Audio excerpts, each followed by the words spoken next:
ನಮಸ್ತೆ ರೈತ ಬಾಂಧವರೇ. ಇಲ್ಲೊಂದು ಪ್ಲಾಟನ್ನು ನೋಡ್ತಾ ಇದ್ದೀವಿ ನೋಡಿ. ನಿಮಗೆ ಈ ಥರ ಸಿಂಟಮ್ಸ್ ಕಾಣ್ತಾ ಇದೆ. ಇಲ್ಲಿ ಫುಲ್ ಎಲ್ಲ ಏನಾಗುತ್ತೆ ಅಂತಂದರೆ ಕೆಂಪಾಗಿಬಿಟ್ಟಿದೆ. ಬಟ್ ಇದಕ್ಕೆ ಏನೇನು ಮಾಡಿ ಎಲ್ಲದೂ ಮಾಡಿದ್ದೀವಿ ಅಂತ ಇದ್ದಾರೆ. ಕೇಳೋಣ ಏನೇನು ಮಾಡಿದ್ದೀರಿ ಅಂತ. ನಮಸ್ತೆ ಸರ್. ಸರ್ ನಮಸ್ಕಾರ. ಸೊ ಏನು ಅನಿಸುತ್ತೆ ಇದರಲ್ಲಿ ನಿಮಗೆ? ಸರ್ ನಾವು ಇದಕ್ಕೆ ಫರ್ಟಿಲೈಸರ್ ಕೊಟ್ಟಿದ್ದೀವಿ ಸರ್. ಬಯೋ ಆರ್ಗ್ಯಾನಿಕ್ ಕೊಟ್ಟಿದ್ದೀವಿ ರೀ, ಮತ್ತು NPK ಕೊಟ್ಟಿದ್ದೀವಿ ರೀ. ಬಟ್ ಇಲ್ಲಿ ಡಿಸೀಸ್ ಏನೋ ನಮಗಿನ್ನೂ ಕಮ್ಮಿ ಆಗ್ತಾ ಇಲ್ಲ ರೀ. ಕಡಿಮೆ ಆಗ್ತಾ ಇಲ್ಲ. ಸ್ವಲ್ಪ ಕಾಣ್ತೈತಿ, ಮತ್ತೆ ಅದೇ ಬರ್ತೈತೆ ಡಿಸೀಸ್. ಕೆಂಪಾಗೋದು, ಈ ಥರ ಎಲೆ ಬರೋದು, ಈ ಥರ ಎಲೆ ಸುಡೋದು. ಮತ್ತು ನೋಡಿ ತುಂಬಾ ಇದೆ ಸರ್.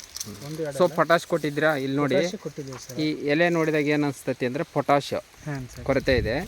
ಸೊ ಕೆಳಗಡೆ ಎಲೆ ನೋಡಿ, ಇದು ಅದ್ರ ಮೇಲಿನ ಎಲೆ, ಕೆಳಗಿನ ಎಲೆ ಸರ್, ಪೂರ ಕೆಳಗಿಂದ ಅದ್ರ ಮೇಲಿಂದ. ಸೊ ಇಲ್ಲಿ ತನಕನೂ ಬರ್ತಾ ಇದೆ ಅದು. ಸೊ ಮೇಲೆ ಒಂದು 4 ಎಲೆ ಉಳಿದಿದ್ದಾವೆ. ಕೆಳಗಡೆ ಪೊಟಾಶ್ ಕೊಟ್ಟರೂ ಕೂಡ ಅದು ನಿಲ್ಲಬೇಕಿತ್ತು, ನಿಂತಿಲ್ಲ. ಅಂದರೆ ಬೇರೆ ಏನೋ ಕಾರಣ ಇರ್ಬೋದು. ಸೊ ಹಾಗಿದ್ರೆ ಇದನ್ನು ಒಂದು ಸಾಯಿಲ್, ಇದೆಲ್ಲ ನೋಡಿದರೆ ಸಾಯಿಲ್ pH ತುಂಬ ಕಡಿಮೆ ಇದೆ ಅನಿಸುತ್ತೆ, ಅದು ಕಾರಣ ಇರ್ಬೋದು. ಸೊ ಹಾಗಾಗಿ ಮಷೀನನ್ನು ತೊಗೊಂಡು ಬಂದಿದ್ದೀವಿ. ಸೊ ಸಾಯಿಲ್ pH ಒಂದು ಸಲ ನೋಡಿಬಿಡೋಣ. ಸೊ ನೋಡೋಣ. ಈ ಪಾಯಿಂಟಲ್ಲಿ ಹಾಕಿರಿ, ತಡ್ರಿ ಒಂದು ಸಲ ಹಾಗೆ ತೋರಿಸಿ. ನೆಟ್ 7 ಇದೆಯಾ? 7 ಇದೆ ಸರ್. ಓಕೆ 7 ಇದೆ. ಹಾಕಿ ನೋಡೋಣ.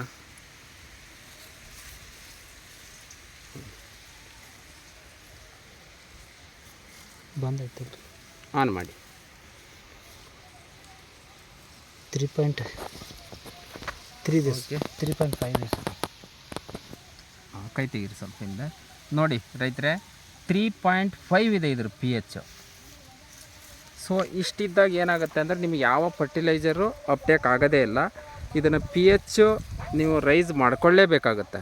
ಸೊ ಇಲ್ಲಿ ಕಾರಣ ಏನು ಅಂತಂದರೆ, ಸೊ ಎಲ್ಲ ನ್ಯೂಟ್ರಿಯೆಂಟು ಫರ್ಟಿಲೈಸರ್ ಕೊಟ್ಟರೂ ಕೂಡ ಈ ಸಿಂಟಮ್ಸು ಕಡಿಮೆ ಆಗಿಲ್ಲ. ಯಾಕೆಂದರೆ ಇಲ್ಲಿ ಪೊಟಾಶ್ ಕೊರತೆ ಜಾಸ್ತಿ ಕಾಣ್ತಾ ಇದೆ. ಅದು ಕಡಿಮೆ ಆಗಬೇಕಿತ್ತು, ಕಡಿಮೆ ಆಗಿಲ್ಲ. ಕಾರಣ ಏನು ಅಂತಂದರೆ pH. ಈ ಮಣ್ಣಿನ pH ಬಂದು ನಿಮಗೆ ಇಲ್ಲೇ ಲೈವ್ ಆಗಿ ತೋರಿಸ್ತಾ ಇದ್ದೀವಿ. 3.5 ಇತ್ತು ಅಂತಂದರೆ ನಿಮಗೆ ಏನು ಅಪ್ಟೇಕ್ ಆಗುತ್ತೆ ಅಂದರೆ, ನೀವು ನೆಲದಲ್ಲಿ ಕೊಟ್ಟಿದ್ದೀರಲ್ಲ ಕಾಳು ರೂಪದಲ್ಲಿ. ಕಾಳು ರೂಪ ಕೊಡ್ತಾರೆ, ಎಲೆಗೆ ಕೊಟ್ಟಿದ್ದೀವಿ ರೀ. ಸೊ ಕಾಳು ರೂಪದಲ್ಲಿ ಎಲೆಗೆ ಅಂತಂದ್ರೆ ಒಂದು ಸಲ ಕೊಟ್ಟಿದ್ದೀರಿ, ಒಂದು ಕೊಟ್ಟಿದ್ದೀರಿ. ಸೊ ತಳಗಡೆಗೆ ಕೊಟ್ಟಿರೋದೇ ಜಾಸ್ತಿ. ಸೊ ಹಾಗಾಗಿ ಸಾಯಿಲ್ pH ಅಷ್ಟೊಂದು ಕಡಿಮೆ ಇರೋದ್ರಿಂದ ನಿಮಗೆ ಮಣ್ಣಲ್ಲಿ ಕೊಟ್ಟಿರೋದು ಅಪ್ಟೇಕ್ ಆಗಲ್ಲ. ಇದನ್ನು ಗಮನಿಸಬೇಕು ರೈತರು.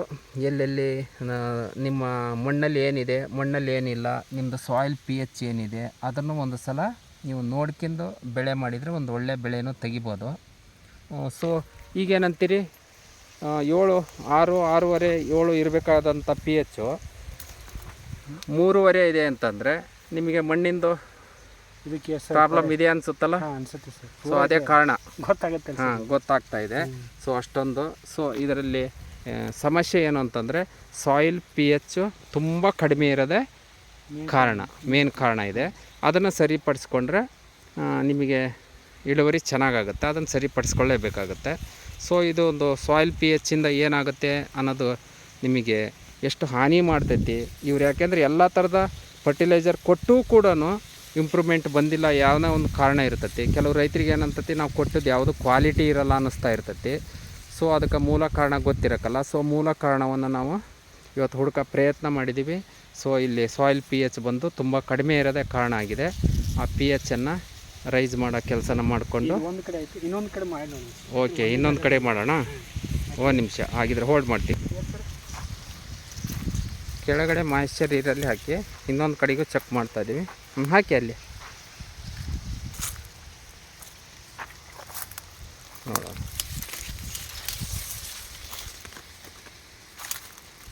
ಆ ಕಡ್ಡಿ ಹಿಡಿದು ತಳ್ಳಿ ನೋಡೋಣ. ಇಲ್ಲಿನೂ ಚೆಕ್ ಮಾಡ್ತಾಯಿದ್ದೀವಿ. ಇದು ಬೇರೆ ಕಡೆಗಲ್ಲ. ಸೊ ಇಲ್ಲಿನೂ 3.5 ಬರ್ತಾಯಿದೆ. ಕೆಲವೊಂದು ಕಡೆಗೆ 4 ಬಂದಿದೆಯಲ್ಲ. ಕೆಲವೊಂದು ಕಡೆ ಬಂದಿದೆ ಸರ್. ಇಲ್ಲಿ 3.5, ಆ ಕಡೆ ಬರೀ 4 ಬಂದಿದೆ. ಸೊ 4 ಆಗಲಿ 3.5 ಆಗಲಿ ತುಂಬ ಕಡಿಮೆನೇ. ಯಾಕೆಂದರೆ ನಿಮಗೆ ಕೊಟ್ಟಿರೋಂಥದ್ದು ಇಲ್ಲಿ ನೋಡಿ, ಪೊಟಾಶ್ ಕೊಟ್ಟಿದೆ. ಈ ಎಲೆ ನೋಡಿ ಕಾಣ್ತಾ ಇದೆ. ಸೊ 2 ಎಲೆ ಇರಬೇಕಾದ್ರೆ ಕೊಟ್ಟಿರೋಂಥದ್ದು, ಅದು 3ನೇ ಎಲೆಗೂ ಬಂದಿದೆ. ಸೊ ಹಾಗೆ 4ನೇ ಎಲೆಗೂ ಬಂದಿದೆ. ಅಂದರೆ ನಾವು ಕೊಟ್ಟಿರೋಂಥ ಕೆಳಗಡೆ ಕೊಟ್ಟಿರೋಂಥ ಫರ್ಟಿಲೈಸರು ನಿಮಗೆ ಅಪ್ಟೇಕ್ ಆಗಿಲ್ಲ. ಸೊ ಅದನ್ನು ಸರಿ ಮಾಡಿಕೊಳ್ಳೇಬೇಕಾಗತ್ತೆ. ಇದೊಂದು ಮಾಹಿತಿಗೋಸ್ಕರ ಒಂದು ವಿಡಿಯೋನ ಮಾಡಿದ್ದೀವಿ. Thank you.